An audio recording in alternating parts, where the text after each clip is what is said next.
Bonjour à tous. Aujourd'hui nous allons nous intéresser à Dites-nous comment survivre à notre folie. Il s'agit d'un recueil de nouvelles de 1966 écrit par Kenzaburo Oe.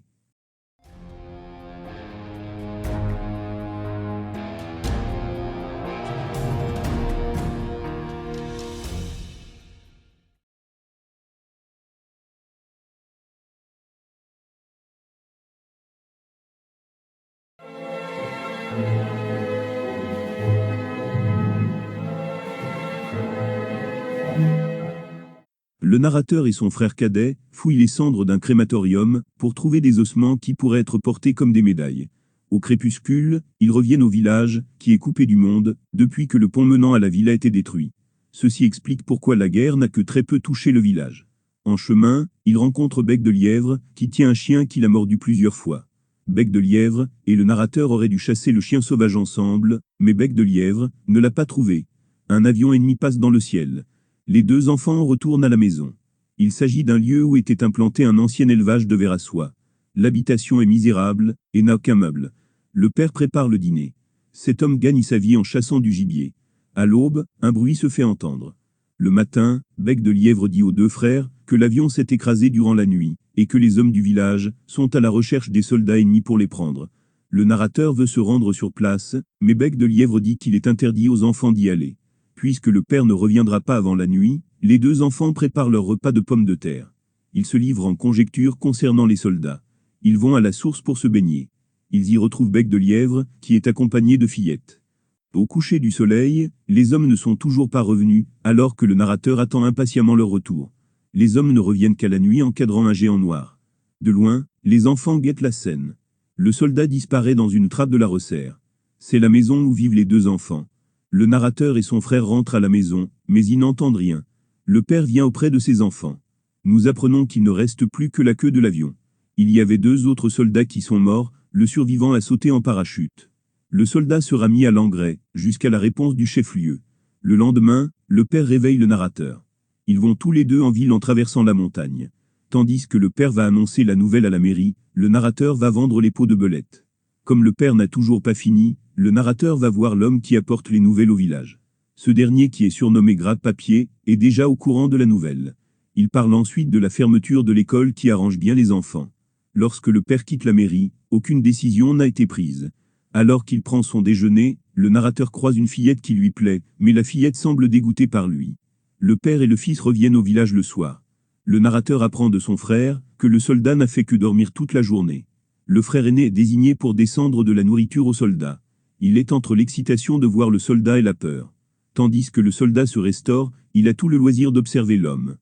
Le lendemain matin, le narrateur est réveillé par un tumulte. En regardant par le soupirail, il se rend compte que le soldat est gisant. Gratte-Papier est présent. Il dit qu'il faut attendre la réponse de la préfecture pour connaître le sort du soldat. Jusque-là, le village doit s'en occuper. Le soir, le narrateur doit de nouveau descendre de la nourriture aux soldats. Il le fait également les jours suivants. Le narrateur a de moins en moins peur, et son père est de moins en moins méfiant. Le narrateur et Bec de Lièvre s'occupent de faire remonter le tonneau dans lequel le soldat fait ses besoins. Le soldat est le centre d'intérêt des enfants, mais ne l'est pas des adultes qui ont d'autres préoccupations.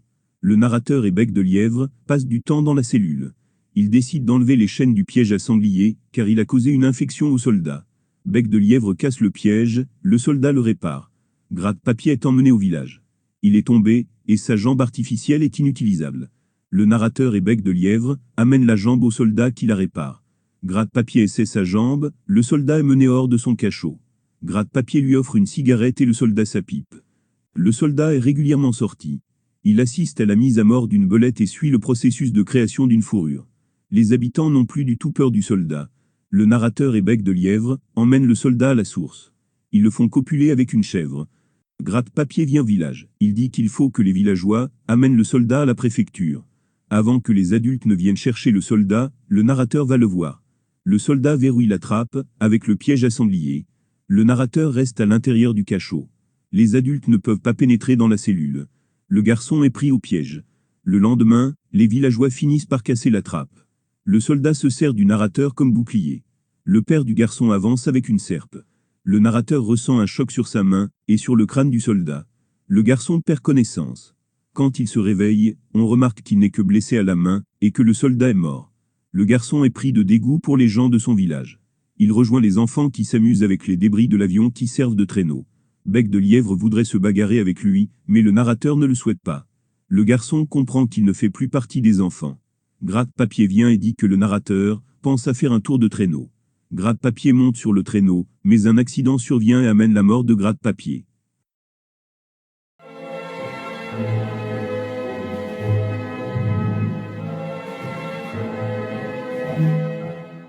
Après avoir presque atterri dans le bassin d'un ours blanc, un homme obèse vit une première libération. Suite à cet événement, il téléphone en pleine nuit à sa mère. Il lui demande la restitution de son manuscrit. Il s'agit d'un écrit détaillant le confinement de son père et sa mort suite à un grand cri.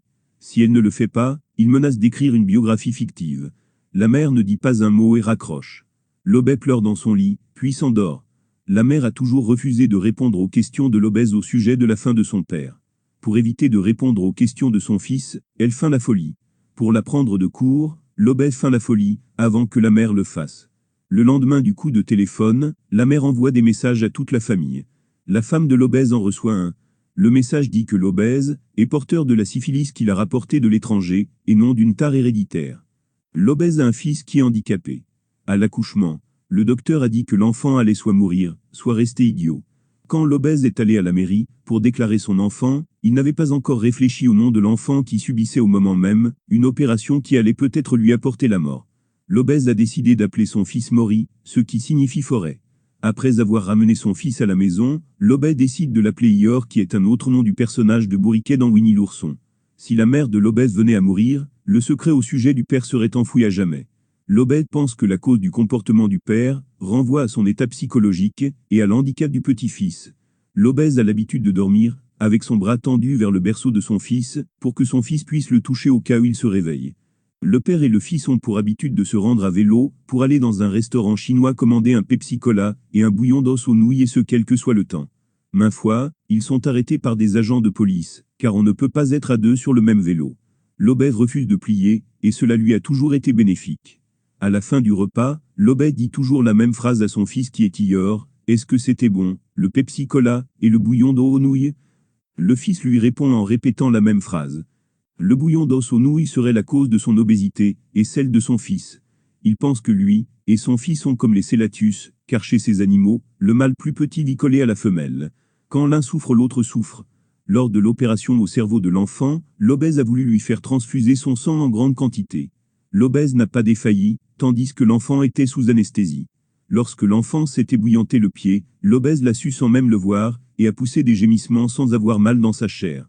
Alors qu'il est à l'hôpital, l'obèse gémit comme son enfant et cette fois a l'impression d'avoir aussi mal physiquement. La mère part avec l'enfant en taxi, et l'obèse rentre à pied avec le landau. Il pense que sa femme l'a laissé rentrer seule, car elle a voulu l'empêcher de mettre fin à ses jours, ainsi qu'à ceux de son fils. L'obèse retourne chez lui en marchant, comme s'il avait mal à son pied. C'est à partir de ce jour-là qu'il s'est senti lié à la douleur de son fils. Quand il a 4 ans, l'enfant subit un examen ophtalmologique. Mais c'est difficile, car l'enfant ne peut pas s'exprimer, et qu'il est difficile de le maîtriser quand il se débat, car il est gros et fort. La mère fait un lien entre le problème de vue et le retard mental de son fils. Les parents et l'enfant ne peuvent se rendre dans un service ophtalmologique qu'après avoir montré la lettre du médecin qui a tiré l'enfant de la mort. L'enfant et la mère vont à la consultation, tandis que le père est contraint de rester dans la salle d'attente. Lorsque l'enfant ressort, il a une crise. Quand le petit touche son père avec ses mains, il ressent ce que l'enfant a ressenti lors de l'examen. Alors que le père plaint son fils et porte la faute sur les médecins, la mère dit que c'est son fils qui a été invivable. Elle pense que l'enfant oubliera l'expérience, alors que le père pense que non. L'obèse décide de retourner à la consultation avec son fils, pour savoir ce qui ne va pas. Son retour se fait aux grandes dames du personnel qui vient d'avoir une expérience négative avec ce patient. Le père refait examiner son enfant. Même si son père le maîtrise, la consultation est tout de même difficile. Le constat est que l'enfant ne voit pas ce qui se situe à 1 mètre de lui. La mère comprend pourquoi le zoo intéresse si peu son fils, alors qu'il aime les animaux de ses livres d'images. Le père veut se rendre au zoo avec son fils. Pour cela, ils prennent le train. L'enfant n'est pas admiratif du paysage, qu'il ne peut pas voir, mais apprécie de pouvoir se mouvoir en équilibre instable, tout comme avec la bicyclette. Alors que le fils descend son bonnet jusqu'aux sourcils, le père en fait autant. Lorsqu'il sent la main de son fils dans la sienne, le père devient un homme moins angoissé. Le père et le fils sont maintenant au zoo. L'Obed pense donner la vue à son fils en lui transmettant les images qu'il voit par les mains de son fils. Le père tente l'expérience avec un tigre, puis avec un orang-outan. Il pense que son fils est supérieur aux autres enfants, car son fils doit utiliser son imagination pour voir les choses. Ils arrivent à l'enclos de l'ours blanc. Car il se trouve au mauvais endroit au mauvais moment, et car il ne fait que des monologues avec son fils, on le prend pour un espion. Des hommes le balancent, comme pour le jeter dans l'enclos aux ours. Le père réfléchit, il a peur de devenir fou, comme son père, et pense qu'il est la seule fenêtre sur l'extérieur pour son fils. Finalement, l'obèse ne sera pas jeté dans le bassin, et sera éclaboussé seulement, parce que quelqu'un a jeté une pierre dans le bassin. Le père connaît un moment d'égarement. Quand il a de nouveau repris conscience, un vétérinaire lui répond qu'il n'a aucune information au sujet du fils disparu. Quelque temps plus tard, il apprend que la police a récupéré son fils. Il retrouve son fils au poste de police. L'enfant vient de dîner, et en sortant de table, il dit « Ior, c'était bon le Pepsi-Cola et le bouillon d'os aux nouilles ?» Le père acquiert une libération en remarquant que son fils n'a pas besoin de lui pour vivre. Cette liberté nouvelle l'a poussé à en produire une seconde au sujet de son père. Il appelle plusieurs fois sa mère, mais il n'obtient pas de réponse. Une nuit qu'il a au téléphone, il lui dit que les messages qu'elle envoie ne serviront à rien, et que contrairement à ses frères et sœurs, il a besoin de connaître la vérité au sujet de son père. S'il ne sait pas ce qu'il s'est passé, il craint de connaître le même sort que son père, et que sa femme se comporte comme sa mère. Il lui reproche d'avoir dit des choses sur son père à sa femme, et non à lui. Si sa mère refuse de lui dire la vérité, il menace d'écrire une biographie fictive, et de la faire publier. La mère raccroche. Il pense au vers d'un poème qui est « Oh, dites-nous comment survivre à notre folie », qu'il rattache à son père, et aussi à lui-même. Dans la nuit, la mère écrit un message que l'Obed reçoit quelques jours plus tard. La mère a écrit que son mari s'est reclus après avoir eu la pensée d'assassiner Sa Majesté l'Empereur suite à l'échec du soulèvement d'un groupe d'officiers dont il faisait partie. Son mari serait mort d'une défaillance cardiaque. L'Obed brûle les notes au sujet de son père. Il accepte que son fils porte des lunettes et soit placé dans une institution. Tout comme il rattache de moins en moins sa folie à celle de son père, il se détache peu à peu de son fils. Il entreprend de maigrir et réussit. Il renonce à écrire une biographie de son père, mais lui écrit des lettres dans lesquelles il répète « Dites-nous, s'il vous plaît, comment survivre à notre folie ?»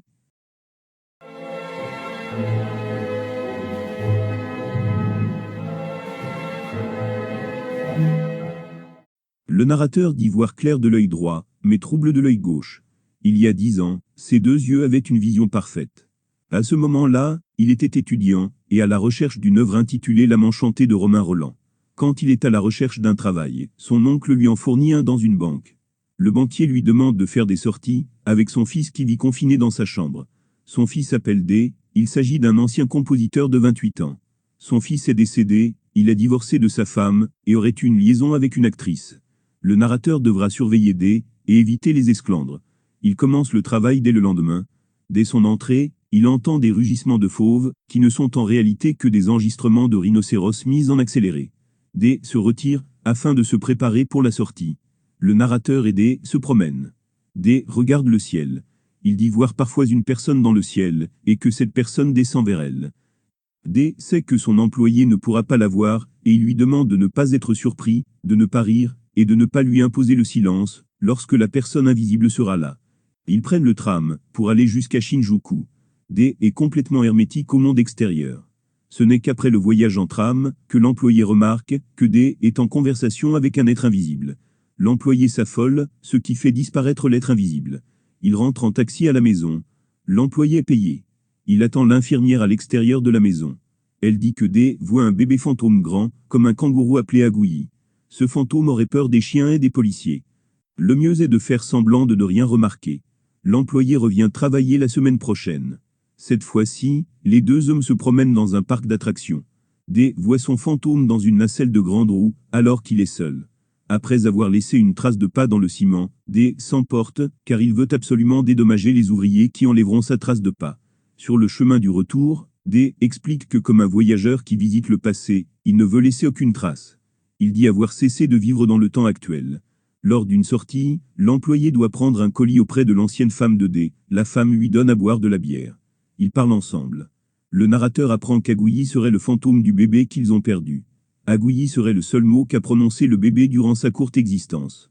L'enfant est né handicapé avec une hernie au cerveau. D aurait fait disparaître l'enfant. À l'autopsie, on a remarqué qu'il n'y avait qu'une tumeur sans gravité. À partir de ce moment, D s'est mis à voir le fantôme, et a fui la réalité. La femme donne une clé au narrateur. Lorsque l'employé revient à D, il décide de lui mentir en lui disant que la femme ne lui a rien donné, car il craint que D mette fin à ses jours. Cependant, une semaine plus tard, l'employé lui envoie la clé par la poste de manière anonyme. Lorsque l'employé revient chez D, il le voit en train de brûler ses cahiers de musique. Alors que le narrateur s'occupe des cendres, Agouyi rend visite à D maintenant lors de des crises, l'employé fait comme si rien ne se passait. L'employé parvient à acheter l'âme enchantée, mais il continue son travail. D envoie le narrateur faire un voyage à Kyoto pour voir sa maîtresse. Il doit faire parvenir un message à cette femme au sujet du voyageur dans le temps qui ne peut pas continuer une relation avec elle. L'actrice pense que ce n'est qu'une sensiblerie d'enfant gâté.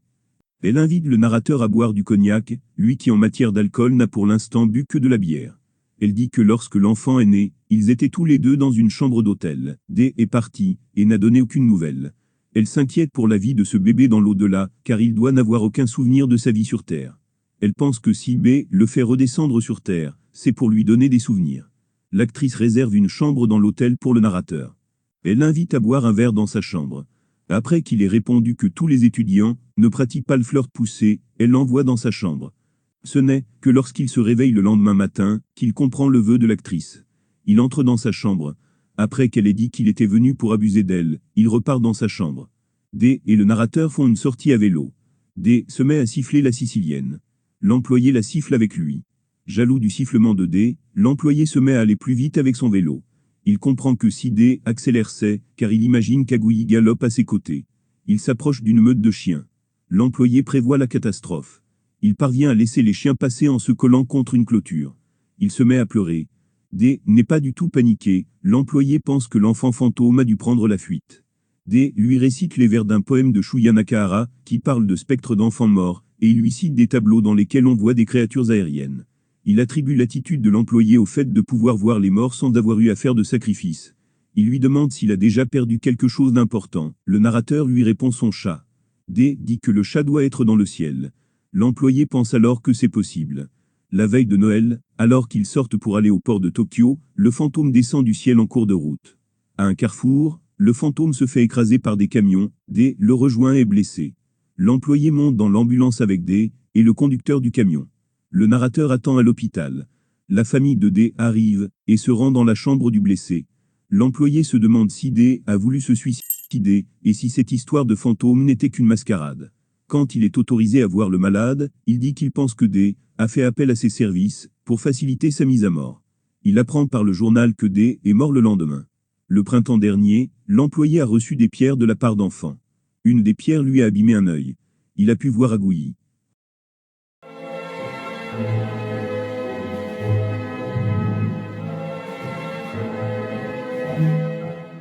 Le patient est en train de s'épiler les poils de ses narines, lorsqu'un inconnu entre dans sa chambre. Cet homme lui demande qu'est-ce qu'il est. Après lui avoir lancé la tondeuse à la figure, le patient lui dit qu'il est un cancer du foie, et il montre sa poitrine contenant des vergetures. L'inconnu s'en va. Le patient porte des lunettes de plongée sous-marine. Entre doubles parenthèses trouve le dialogue entre le patient et l'exécutrice testamentaire. Le patient vit détaché du monde, si bien qu'il ne s'intéresse même plus aux personnes qui l'approchent. L'homme a 35 ans. L'exécutrice testamentaire doit enregistrer et écrire tout ce qu'il dit. Il pense qu'il va prochainement entrer dans le coma. Une fois que ça sera le cas, l'exécutrice testamentaire devra informer la mère du patient et la faire venir. Le patient pousse des gémissements lorsqu'il dort, mais il ne se souvient pas de ses rêves. Des personnes disent qu'il n'a pas un cancer, mais seulement une cirrhose. Quand il est réveillé, le patient est heureux. Il chante « Voici revenus les jours de bonheur » en s'aidant de son anomalie de son foie pour obtenir une voix spéciale. C'est de cette chanson que sont tirés les mots épidèses, qui représentent une partie du passé de l'auteur. Il veut profiter de son état pour faire un récit de ses épidèses. Il a demandé une personne qui pourrait mettre par écrit ses dires, mais les médecins l'ont trouvé en assez bon état pour écrire lui-même. Il a avec lui un stylo géant de marque Pélican, ainsi que ses lunettes de plongée, qui appartenaient à l'autre, autrement dit à son père. Il insiste pour avoir une personne qui prenne des notes pour son récit, qu'il appelle Chronique de ce temps. Il dit que ce récit intéressera les Nations Unies, mais aussi le gouvernement du Japon. Il obtient une personne que l'on appelle exécutrice testamentaire. Cette dernière lui dit qu'il n'est pas en phase terminale d'un cancer, mais le patient pense que ce n'est qu'un mensonge. Dès qu'il ressent la moindre petite chose anormale dans son corps, il demande des piqûres de morphine. Peu après, il s'endort. Quand il se réveille, il voit la photo d'un supplicié, et cherche à savoir s'il a le même visage. Il pense qu'il serait bien de faire enregistrer un message pour sa mère dans lequel il dirait de regarder son corps se décomposer. Il ne veut pas qu'on l'incinère, avant que son corps n'ait atteint un certain stade de décomposition. Il ne veut pas non plus que son foie soit incinéré trop rapidement. Il dit que depuis qu'il a appris qu'il a un cancer du foie, il est détaché du monde réel, si bien que lorsqu'il raconte ses souvenirs, on ne sait pas s'il s'agit de vrais souvenirs ou d'affabulation. Dans son sommeil, le patient forme des mots de plus en plus complets. Le patient imagine la scène suivante. Un médecin va envoyer un télégramme à sa mère. Sa mère quittera sa vallée, avec une voiture à 3 roues, élément qui sera confirmé par la femme du receveur des postes. Sa mère tiendrait une urne contenant les cendres du frère qui était soldat de l'armée de Chine, et qui est mort sur un champ de bataille. Cette mort a apporté une cassure entre la mère et l'autre. Le père était un puissant de l'ombre, et il était en Mandchourie en même temps que son fils aîné, qui a trouvé la mort. Après ce moment, la mère a appelé son mari uniquement, avec le nom l'autre. Le patient se souvient que 25 ans plus tôt, il a été transporté aux côtés de son père qui avait une hémorragie à cause de son cancer de la vessie. Tous deux ont traversé le col au 99 tournant avec des déserteurs. Lorsque l'exécutrice propose de modifier son récit, pour éviter les incohérences, le patient est contre ce projet. Il dit qu'il a tout fait pour avoir ce cancer, et qu'il ne veut pas s'en débarrasser. L'exécutrice lui redit qu'il n'a pas de cancer, ce qu'il refuse de croire. Le médecin voit des cicatrices sur le corps du patient, et il pense que le patient se les ait faites lui-même. Il rattache ses blessures à sa petite enfance et au lycée. À cause de sa pauvreté, il a été frappé par des voyous. Il a mis fin au tabassage en se coupant lui-même la main avec une faucille, et en menaçant de se trancher la gorge s'il avait le dessous. Cet événement lui a apporté non pas l'amitié de ses camarades, mais au moins la paix. Au moment de repartir avec son vélo, le patient est tombé à terre à cause de l'hémorragie. Le fait qu'il soit tombé sur la mousse est pour lui une explication à ses vergetures. Le docteur pense que ses blessures ne sont pas si lointaines. L'exécutrice dit que le docteur se demande si le patient a une tendance au suicide. Le patient rigole et dit qu'il n'a jamais été aussi loin du suicide. La maladie lui permettra d'accéder à la mort, le patient passera devant sa mère.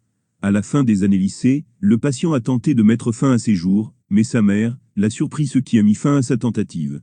Elle a pris son testament, en a fait des photocopies, qu'elle a envoyées à ses professeurs et aux camarades. Dans un journal, elle a écrit qu'il n'avait ni le droit, ni les dispositions, ni la conviction, pour mettre fin à ses jours. Il se souvient aussi que lorsqu'il était au collège, il n'a pas freiné, et n'a pas tenté de faire changer de direction à son vélo, ce qui a causé un accident. Un soir après sa seconde tentative de suicide, il a bu de l'alcool éthylique, a pris un couteau, et est allé dans la chambre de sa mère. Il a dit qu'étant donné qu'ils étaient les deux survivants de la famille, ils devaient se reproduire entre eux, et tuer les bébés anormaux, et ceci dans le but de réparer le meurtre de l'autre. La mère dit que son fils est dérangé depuis l'âge de 3 ans, et que son cas va en s'aggravant. Selon le patient, sa mère est plus dérangée que lui. Sur un cahier de sa mère, il a lu des vers que sa mère a écrits ou recopiés. Pour s'éloigner de la mère, il a voulu s'inscrire à l'université de Tokyo. Pour préparer le concours d'entrée, il a lu des romans que les soldats ont laissés sur place. Pour se purger du sang de sa mère, il s'est bagarré et s'est infligé des blessures. Lorsqu'il a eu une liaison avec une actrice, il a dit sans se rendre compte les vers de sa mère, quand il a fait l'amour. D'une dispute entre ses parents, il a appris que le grand-père paternel a été impliqué dans un complot. Un jour, l'empereur du Ménécence est venu dans la province du patient. Un de ses professeurs lui a dit de ne pas y aller. La mère a été voir ensuite le professeur, mais le patient ne sait pas ce qu'ils se sont dit. Dans la maison, il n'y avait rien au sujet de la famille impériale. La mère a fait un commentaire déshonorant auprès d'une femme, car la famille de Sabru avait reçu une boîte à thé d'une personne très haut placée. Le patient se souvient de son père qui a été emmené dans une charrette pour un soulèvement. Cet homme saignait à cause de son cancer de la vessie et était obèse. Son père a connu un moment de confinement, dans ce que le patient appelle le manoir à la Resserre. Les villageois laissaient tranquille le père qui payait à prix d'or certains morceaux de viande dont personne ne voulait. Pendant ce temps, le reste de la famille avait peu de nourriture, ce qui explique les imperfections physiques du patient. Des villageois ont essayé d'amadouer le patient en lui donnant des patates, afin de savoir ce que faisait son père. Sa mère n'arrêtait pas de descendre en flèche son père, notamment en l'appelant l'autre. Bien plus tard, le patient a retrouvé le nom de son père dans des documents militaires parlant de manœuvres dirigées contre Tojo. Il a même trouvé une photogravure d'un poème de son père. Les textes de son père datent de l'année 1942, qui est une année de guerre. En 1943, le père est revenu au manoir de la réserve, s'est confiné dans la réserve, est devenu obèse, et le cancer de la vessie a pris du terrain. Les habitants de la vallée ne l'ont revu qu'à sa sortie dans sa charrette, quelque temps avant la défaite. Fin 1942, le père s'est rendu au Japon, où il y avait une rencontre entre le Premier ministre Tojo et le général Ishiwara. Cependant, ce rendez-vous n'a débouché sur rien de concret. Ensuite, le père est rentré à la maison. À la fin du colloque, le père a écrit un poème qui n'a été tiré qu'en photogravure au lieu d'être gravé sur une stèle. Un fils d'un métayer a demandé le poème pour l'encadrer. Cet homme a demandé au père d'écrire opulence sans orgueil, mais celui-ci a écrit somnolence sans orgueil. L'exécutrice dit que certains maniaques dépressifs ont une passion pour les jeux de mots. Le patient pense qu'elle se sert de cela comme argument pour dire qu'il a inventé son histoire et révéler le fait que le cancer est une chimère. L'exécutrice pense qu'il y a eu des liens positifs entre sa mère et son père, mais que le patient les a occultés. Le patient dit qu'il y en a peut-être eu, mais qu'il ne se les remémore pas. Il se souvient qu'après le passage du porteur de dépêche, son père et sa mère l'ont envoyé expédier une dépêche en Mandchourie. L'envoi des télégrammes de sa mère signifie qu'elle avait des accointances avec l'armée japonaise, bien qu'elle soit originaire de Pékin, et que son père adoptif a trempé dans une affaire de rébellion contre l'empereur. C'est lors d'un voyage en Chine que le père a rencontré la mère. Le père a divorcé de sa femme et a amené sa nouvelle femme, qui est la mère du patient, dans la vallée. Il y a eu une première dispute entre les parents, à cause du grand frère déserteur. La mère voulait qu'il passe de l'autre côté et le père voulait le faire fusiller. Quelque temps plus tard, la mère est venue avec les cendres de son beau-fils. Au retour de la mère, le père a décidé d'aller vivre dans la Rosère. Le patient date les épidées au moment où il a été dans la Rosère avec son père. Son père avait les lunettes de plongée sous-marine, qui servaient à l'origine à regarder des éclipses solaires. Le patient dormait dans la Rosère avec son père, et ne retournait à la maison que pour chercher la nourriture de son père. Sa mère vivait sans son mari, sans son fils, et était séparée des gens de la vallée. Le patient s'imagine gonflé, alors qu'il maigrit. Il a aidé son père à construire un poste récepteur de radio. Le patient avait peur que l'on prenne son père pour un espion. Il a acheté à son père de la queue de bœuf et des pieds de cochon, qui sont des morceaux dont presque personne ne voulait. Le patient s'est rendu à la boucherie sur son vélo trop grand pour lui. La première fois que le patient a ramené ses aliments, le père a voulu les cuisiner. Il a demandé à son fils de lui chercher des herbes qui puent. Le père a pu cuisiner son ragoût. Pour rentrer de la cuisine, il a demandé si son fils pouvait le soutenir. Le chemin a été difficile pour un homme obèse. Son père est tombé, et de l'urine mêlée à du sang a atterri sur le patient. Le père a envoyé le patient chercher un médecin qui lui a diagnostiqué un cancer de la vessie. Le père n'est plus ressorti de sa Rosère pendant 1 an. Les jours suivants, le patient a amené le plat à son père. Quand le patient rentre dans la maison pour sa pitance, il a vu que sa mère astiquait ou réparait les ornements du culte pour la fête d'automne du sanctuaire du singe. Sa mère lui a appris que les légumes ont servi pour le ragoût du père. Quand il cherche des légumes au fond de la gamelle pour le ragoût, il ne trouve rien. C'est au patient de faire la cuisine. Son père grossit de plus en plus. Le patient pense que sa mère, à force d'enfermement et de privation, voulait se suicider. Il se remémore le moment où 10 hommes ont emmené son père dans une charrette. Le patient est incapable de se souvenir des uniformes portés par ces hommes. Ces officiers et ces soldats sont venus dans la vallée et ont demandé où se trouvait le père. Le patient les a guidés à la Rosère. Sa mère a fermé les volets des fenêtres. N'étant pas admis dans la Rosère, il a été dans la maison rejoindre sa mère. Alors que le patient était heureux que l'armée rencontre son père, la mère a dit que son mari n'avait pas l'étoffe pour faire un espion, ni le cran pour écrire à un journal.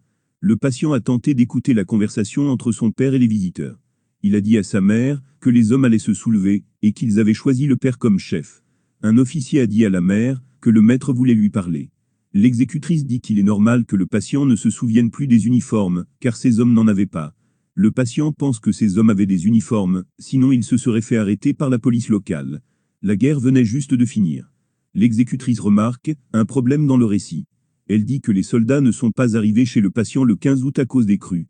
La guerre a fini le 15 août au soir. Les soldats ne sont repartis avec le patient et son père que le 16 août. La mère dit bien que les soldats sont arrivés le 15 août, mais qu'ils sont repartis le 16 août.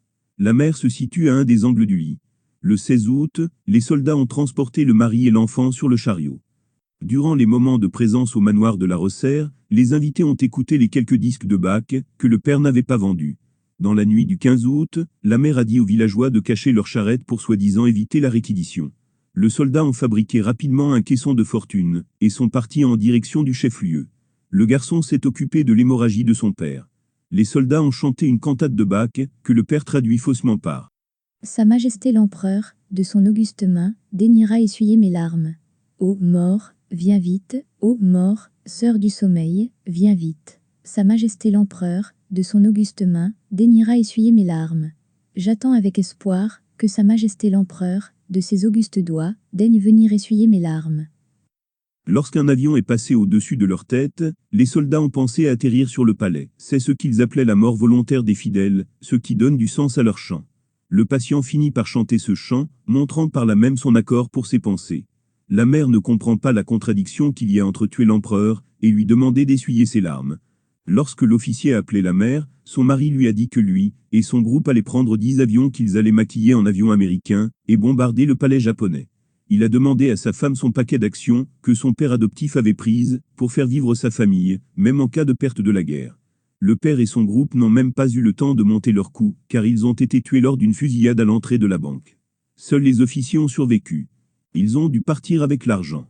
La mère pense que c'était le souhait des officiers dès le début, et que son mari le savait, elle ne sait quelle explication donner au coup de feu. Le patient est resté vivant. Le 16 août se situe au cœur des épidèses.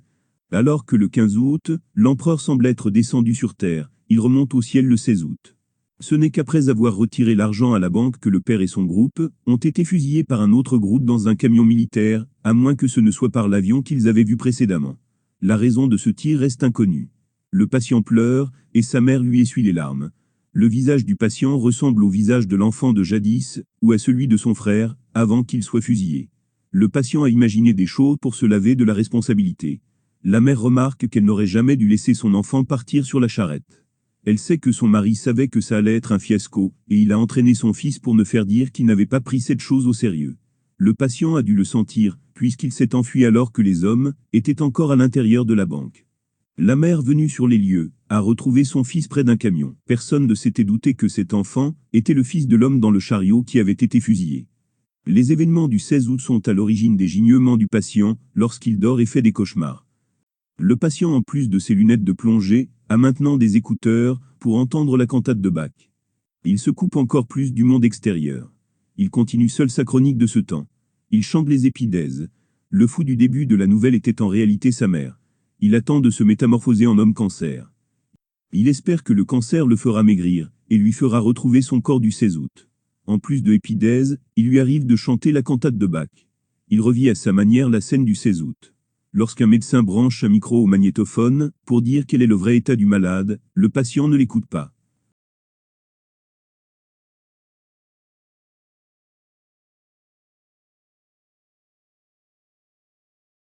Ce recueil contient 4 nouvelles, dont la seconde donne le nom au recueil. Plusieurs problèmes traversent le roman. Il y a les problèmes relationnels avec le père, les problèmes relationnels avec la mère, la naissance d'un fils handicapé, l'obésité et la guerre. Comme dans le jour où il daignera lui-même essuyer mes larmes, l'auteur avait 10 ans, lorsque l'empereur d'essence divine s'est adressé à son peuple avec une voix humaine. Comme dans Dites-nous comment survivre à notre folie, l'auteur a connu la naissance d'un fils mentalement handicapé.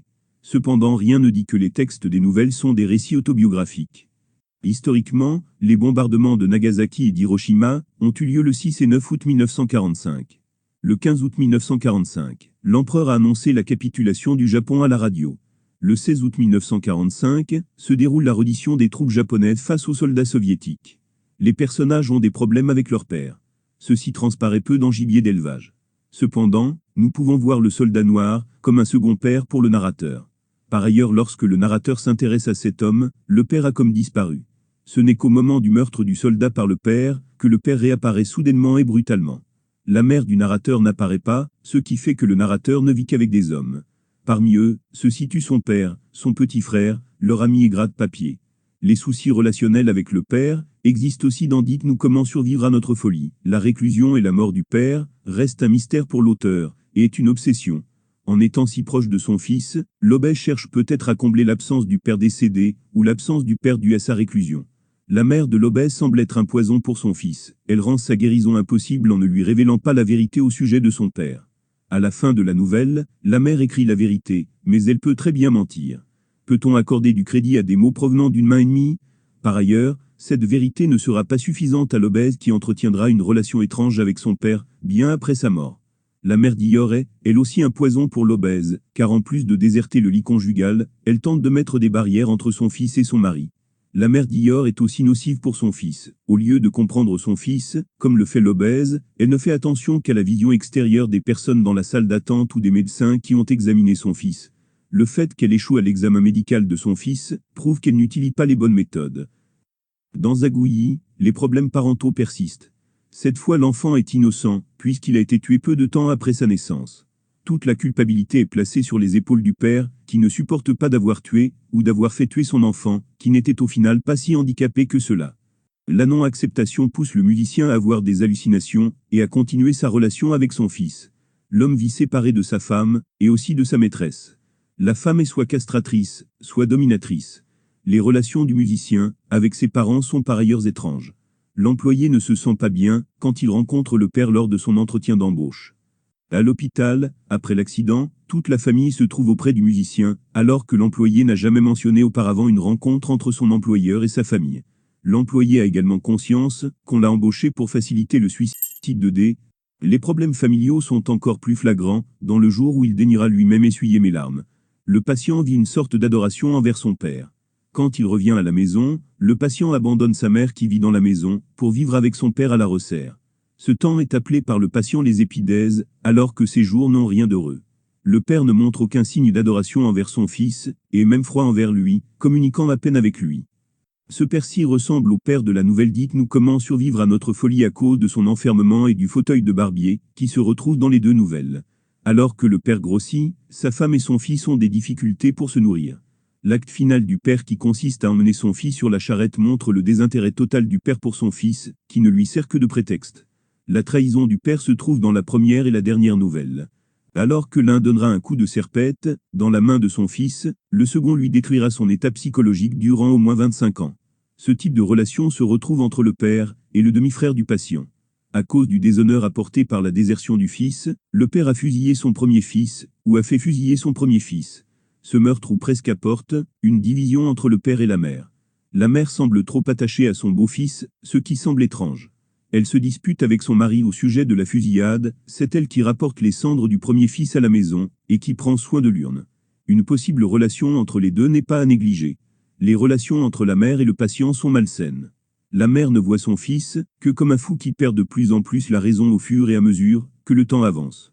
Son comportement envers le patient suite à sa seconde tentative de suicide montre toute la toxicité de la mère sur l'enfant.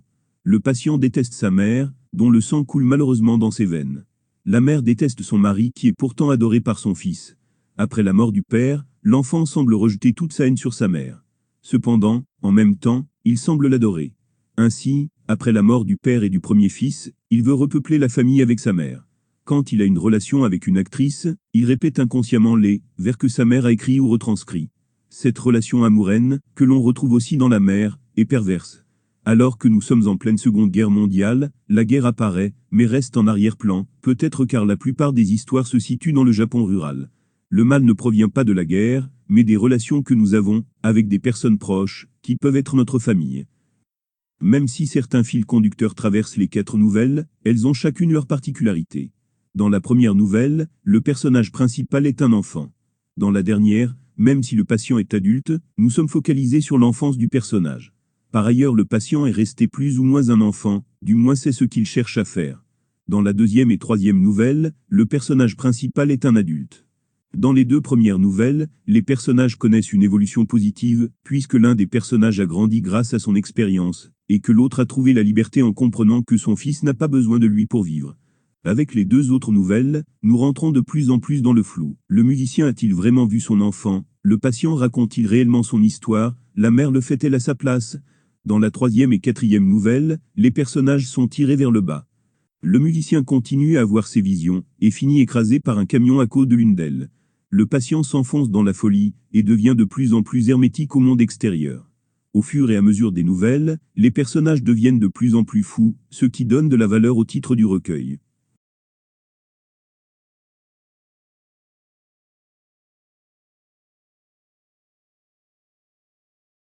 Au dire de sa femme, sa mère n'avait évoqué son mari qu'en l'appelant l'autre, The Man. Cela lui avait en effet remis en mémoire un passage d'un poème de guerre d'un poète anglais, où Man était écrit avec une majuscule.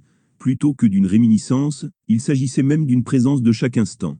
Tout comme divers cantiques de la secte de la Terre pure, avaient été constamment présents en feu, sa grand-mère, jusqu'à sa mort, ainsi ce poème faisait-il partie intégrante de son corps et de son âme à lui, à la manière d'une prière.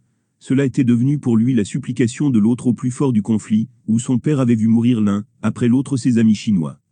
The voice of man, oh, teach us to outgrow our madness. Si cette voix-là, oh, dites-nous comment survivre à notre folie, était celle de l'autre, concluait le gros homme, alors notre folie, c'était à la fois la sienne et la mienne. Jusque-là, lorsqu'il se murmurait ces vers comme une prière, notre folie, c'était toujours pour lui la sienne, et celle de son fils Ior.